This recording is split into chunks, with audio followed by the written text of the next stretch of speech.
Hey guys, welcome back to Mazi.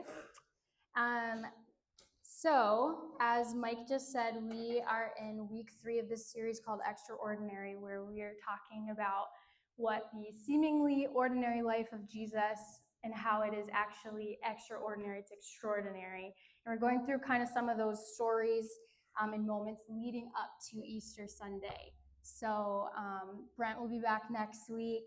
But just to give you a little recap, if you haven't been here for the last couple of weeks, week 1, we talked about how people came to follow Jesus. So it was either one or two invitations. It was come and see or go and check. Like come with me and see this or go check it out for yourself.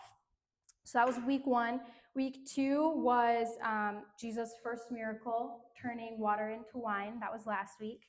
And we talked a lot about Mary's faith in that story, in that moment, and how it is like a domino effect and it trickles down all the way to us today, and how her faith can, or one person's faith can affect so many people throughout history. So week 3, which is tonight, we're looking at the life of Jesus through his cousin John's eyes. So this is not John the disciple. This is John, Jesus' cousin. So, and what we're looking at tonight, we're looking at a specific moment in John's life that I believe that we can all relate to in some degree, or we will be able to relate to at some point in our lives, because we all face what he was feeling in this moment. This is before Jesus' public ministry. This is before all of the miracles and the words, the crowds, all the things that Jesus was then famous for. And so that's like a little bit of context of where we're at in Jesus' ministry. He just started. He gained some disciples. He was gaining popularity, gaining fame, but John was really the one that was famous at this time. So keep that in mind as we're looking at John's life and the direction that it goes, because Jesus was just entering the scene and John had already become kind of famous, but he was going to be exiting. Little did he know. So we are going to be in John 3 if you have a Bible. You can open up there. There's Bibles in the pews in front of you as well, or you can use your phone. I'm not like Brent. I'm fine if you use your phone. I won't judge you, I promise. Brent will, but. So we're going to be in John 3, but while you're getting there, I have a question for you. We're in John 3, starting in verse 22. So my question for you tonight that I want you to be thinking about as we're talking about all of this is, have you ever known something, but when somebody else says it, it just clicks better? Like, have you ever known something internally, like you knew it, but when somebody else explained it or talked about it, it was like, oh wow, that really clicked. Like that made more sense, right? Sometimes that's how it is, like with a teacher or tutor or maybe a pastor, like explaining something in the Bible that you kind of knew already, but when they explained it and how they explained it, it really clicked a lot better than how you interpreted it originally. So keep that in mind as we're reading through these scriptures. I'm going to start in John 3, and I'll give you some context. So a couple weeks ago, Brent was talking about how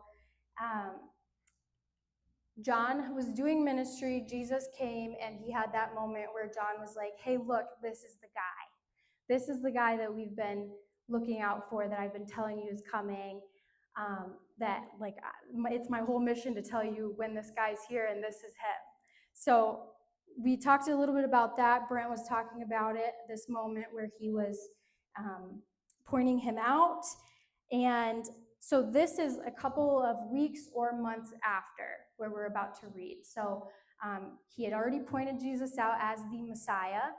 And then John is again with his disciples, and Jesus is in the same area, and that's where we pick up. So it says, after this, Jesus and his disciples went into the Judean countryside, and he remained there with them and was baptizing. John also was baptizing at Aenon near Salem, because water was plentiful there and people were coming and being baptized. This was like John's main thing, he's literally called John the Baptist, John the Baptizer. So this is like, it's kind of a big deal to him and his disciples about baptism specifically. And then it says in parentheses, for John had not yet been put in prison, and that's important, keep that in mind. Now, a discussion arose between some of John's disciples and a Jew over purification. And they came to John and said to him, Rabbi, which means teacher, and we hear Jesus referred to a lot as rabbi or teacher. It says, he who was with you across the Jordan, to whom you bore witness, look, he is baptizing and all are going to him. So pause there for a second, because you might think, oh, based on what Brent said a couple weeks ago, like, wow, they remembered him. They're pointing him out like, hey, that's the guy you were talking about a couple weeks ago, right? But based on how John responds to what they're saying, we actually know the tone in which they were saying it, which is kind of funny. We get to see that based on how John is responding to his disciples. John answered, a person cannot receive even one thing unless it is given to him from heaven. You yourselves bear me witness that I said, I am not the Christ, but I have been sent before him. The one who has the bride is the bridegroom. We also talked about that recently, right? How the church is the bride and Jesus is the bridegroom, the Messiah is the bridegroom, right? So he's saying, that was verse 28, I am not the Christ, I have been sent, or verse 29, the one who has the bride, the one who has the church is the bridegroom. So he's pointing out Jesus as the bridegroom of his church, and the people are going to him. So the one who has the bride is the bridegroom. The friend of the bridegroom who stands and hears him rejoices greatly at the bridegroom's voice. Therefore, this joy of mine is now complete. He must increase, but I must decrease. So what's happening here is John's disciples remembered this guy that John had pointed out and he had borne witness to. And they're not saying it in like, oh, look, it's that guy. They're saying, hey, look, this guy is stealing our people. Like, we're doing this good thing, and now he's taking over. Like, what's that about, John? Like, I thought we were supposed to be doing this baptizing thing. We were supposed to be doing this ministry thing, and now he's taking over. I didn't even know there's a phone over there. So, like they said, Rabbi, he who was with you across the Jordan, to whom you bore witness, you were talking to this guy, you told us who he was, he's baptizing, and all are going with him. All these people are going with him, and John's setting them straight in that moment. They're having doubts of like fear and, oh my goodness, what's happening? Because like, you have to understand, these were crowds of people. This wasn't just like 4 people were walking over and joining Jesus and his disciples. Like, it was crowds and crowds. So they were probably scared out of their mind. Like, they had been following John for who knows how long up until this point.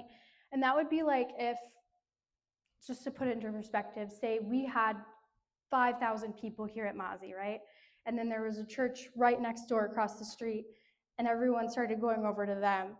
And we would be like, oh no, what's happened? Like, we would be scared maybe, like, what? I don't know. That's just an example, a silly example, because we don't care. We want people to know Jesus. We don't care where they learn Jesus from. But so it's coming out of a place of fear. And John is setting them straight. He is saying, this is the guy that they're supposed to be going to. I don't care. I have more work to do. You have more work to do. But he's the one that's important. I must decrease. He must increase. And that's our main verse here tonight is John 3:30. He must increase, but I must decrease. So this is the first of these 2 moments that we're looking at in John's life. So this moment where he's stern, he's strong in his belief that Jesus is the Messiah. Jesus is the one that he was prophesied in the Old Testament. John was the guy that was prophesied in the Old Testament to point towards who the Messiah was. That's a really big deal. Thousands, hundreds and thousands of years before John was even born, it was prophesied that he was going to be the one, that there was going to be a guy that was going to point the way and point at who the one is that is the Messiah. And Jesus actually talks about that. And we'll look at that in a second. But the second moment in John's life is actually the opposite reaction from John. So if you want to turn over to Luke 7 with me.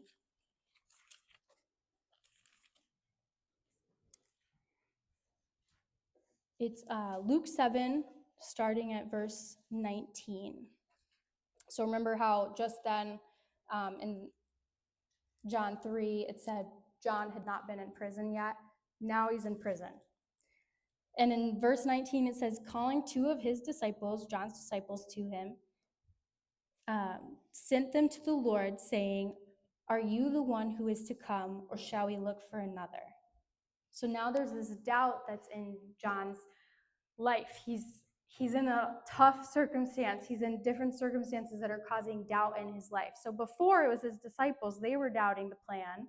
They didn't know what was going on. They were scared. But now we're in this moment where John is alone in prison. Things did not turn out how he thought they were going to, or what he thought how it was going to play out. And so now he's having this moment of doubt. So he sends his disciples as messengers to Jesus to ask this question. I lost my spot. Okay, there we go. Shall we look for another? Okay. Verse 21, in that hour, so the disciples had gone to Jesus and they had repeated the question, are you the one that we've been looking for, or should we look for another? In that hour, he healed many people. He, Jesus, healed many people of diseases and plagues and evil spirits, and on many who were blind, he bestowed sight. He answered them, go and tell John what you have seen and heard. The blind receive their sight, the lame walk, leopards are cleansed, and the deaf hear, and the dead are raised, and the poor have good news preached to them, and blessed is the one who is not offended by me. The word offended here, I just learned this today, and it blew my mind. The word offended here is not how we interpret offense. Like in the Greek translation, the original way that this word was spoken, it means stumble or fall away. So we would read that as Jesus is saying, and blessed is the one who isn't offended by what I say, right? But what Jesus is really saying, because this is the last thing he says in his message back to John, he says, blessed is the one who does not fall away, doesn't stumble, who stays strong and stern in his belief in me, basically is what Jesus is saying here. What a powerful message in a moment, like coming straight from the source. What a powerful words to hear from the one that you had claimed and pointed and told people about and spent your whole life, working towards magnifying and increasing, and then you're in a moment of doubt, and then he sends these words back to you. Blessed is the one who is not offended by me. And then it goes on and says, when John's messengers had gone, Jesus began to speak to the crowds about John. And he goes on and tells them all about how he's the one that was supposed to bear witness of me. He pointed people towards me. God had this all mapped out from the beginning, basically. And he says, like, where is it?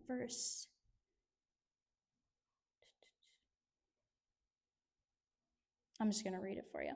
When John's messengers had gone, Jesus began to speak to the crowds concerning John. What did you go out to the wilderness to see? A reed shaken by the wind? What then did you go out to see? A man dressed in soft clothing? Behold, those who are dressed in splendid clothing and live in luxury are in king's courts.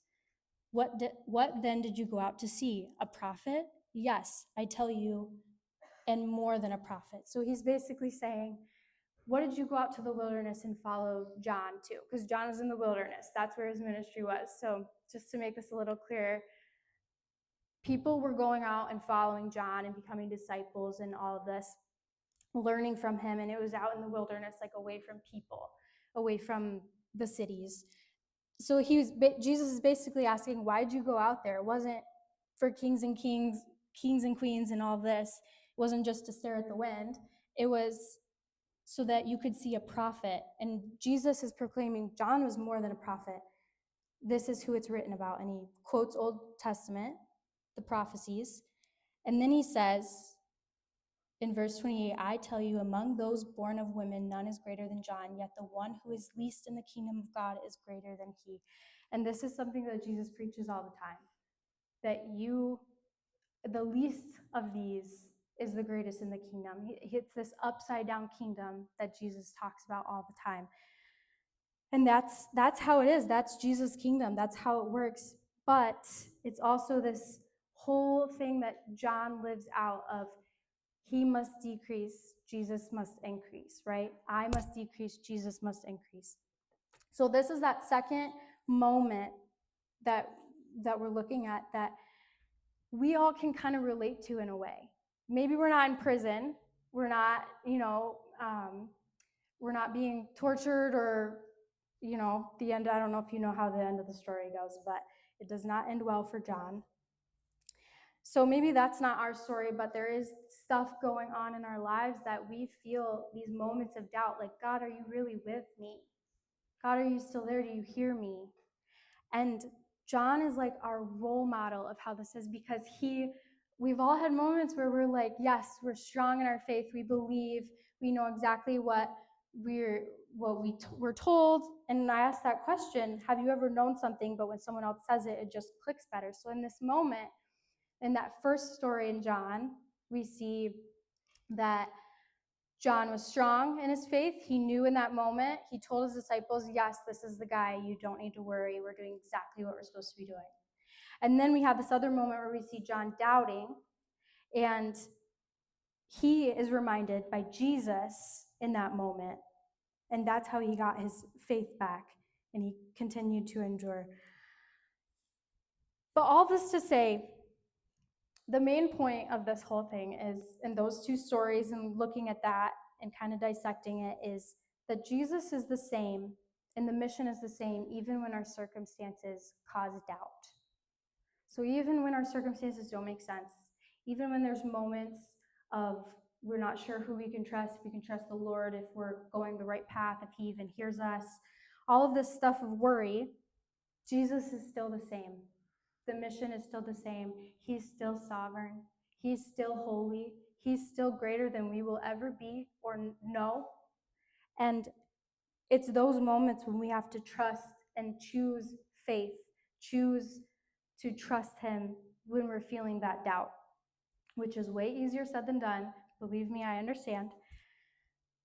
But the point of this is that we want Jesus to follow us, right? We want Jesus to follow our plans and what we have going. We want him to join in on what we're doing, but we are supposed to follow him. We are called to follow him, not him follow us. It's an invitation.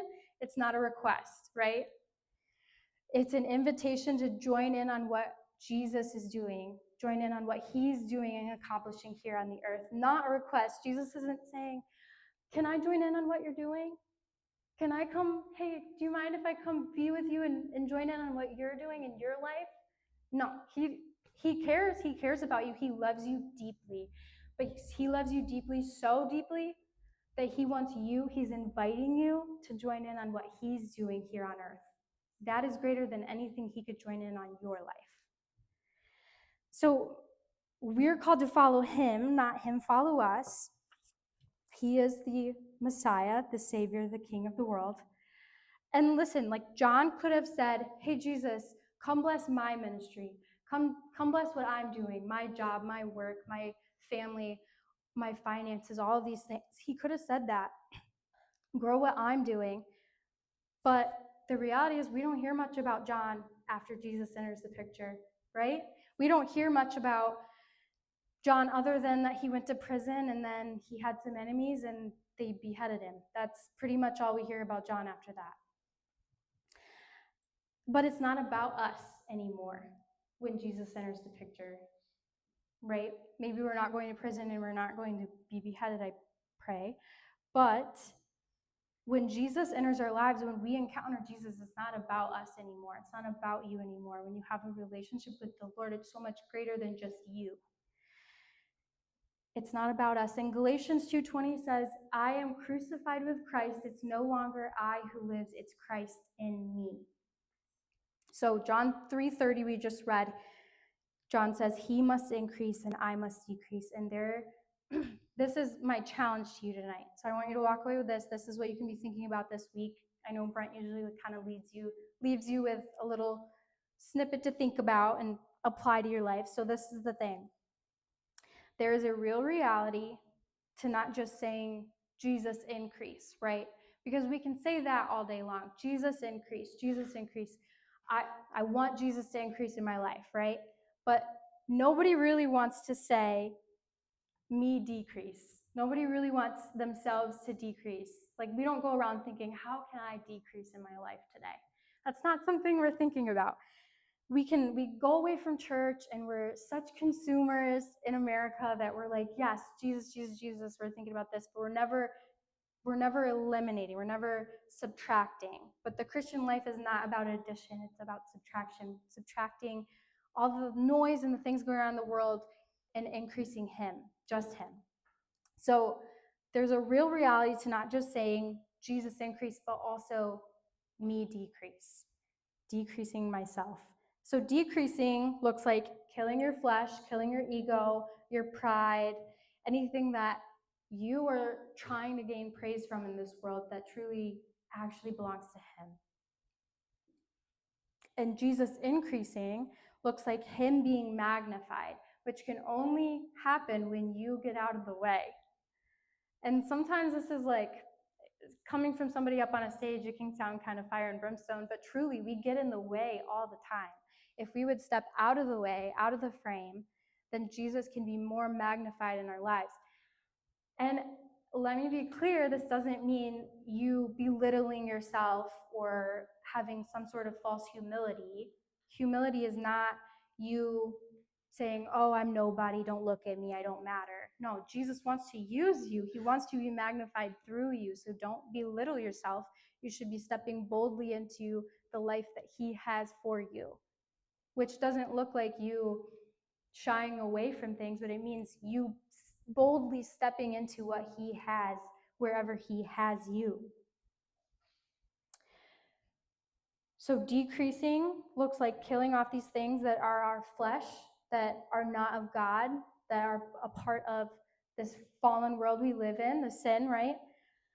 And increasing him. So think about like a camera.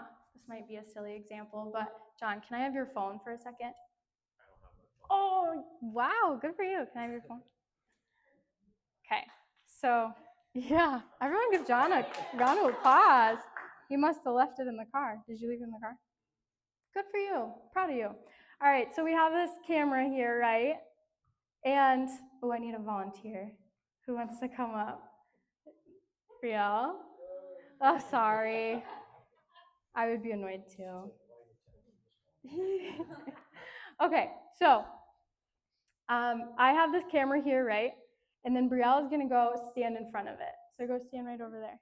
And I have the camera pointing up at the cross. It just represents Jesus, obviously. She's going to stand in front of it. I got to get a little closer. So now it's focused on Brielle.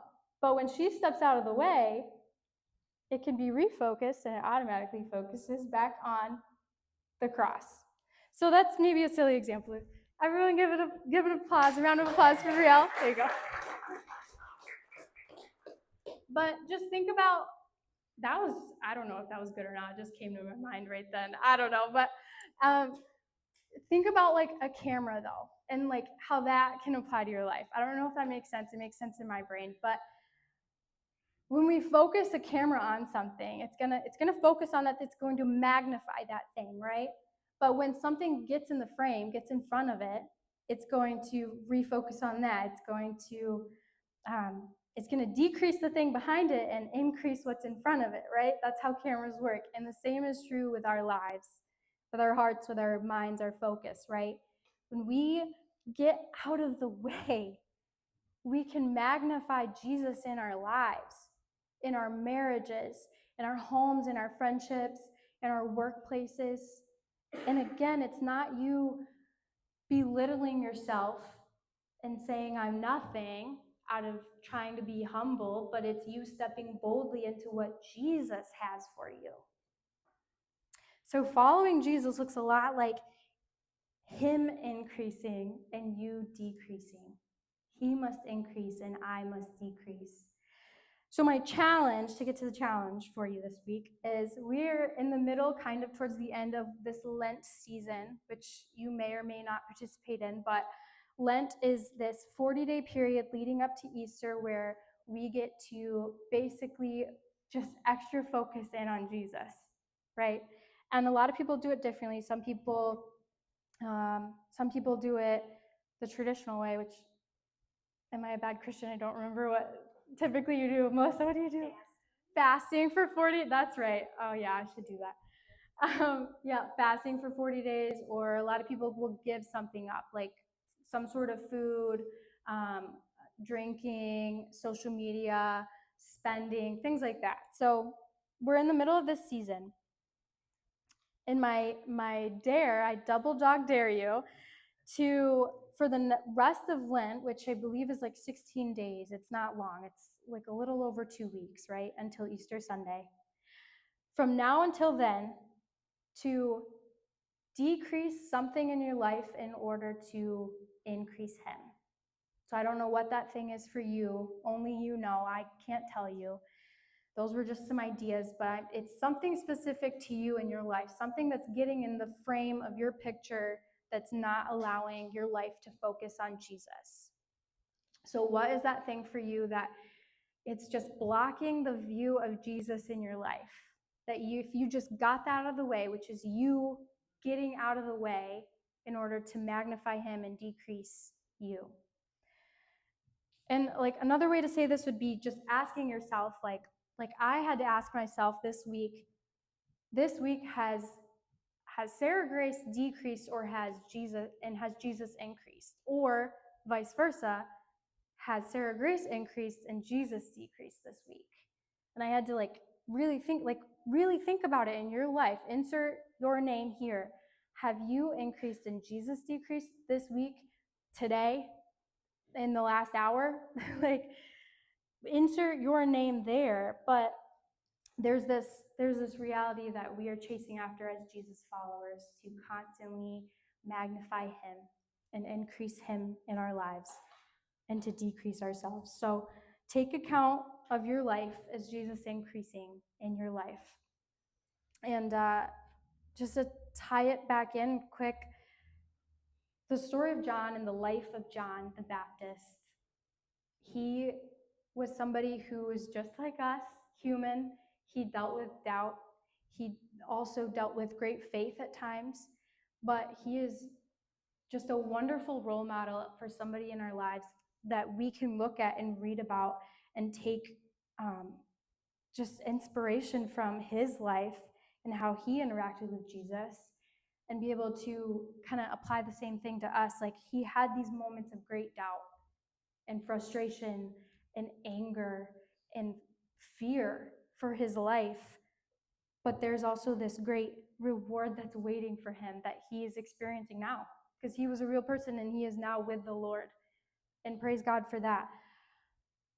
But John the Baptist, he is just a great example for us of what that kind of faith looks like, in decreasing himself and increasing Christ.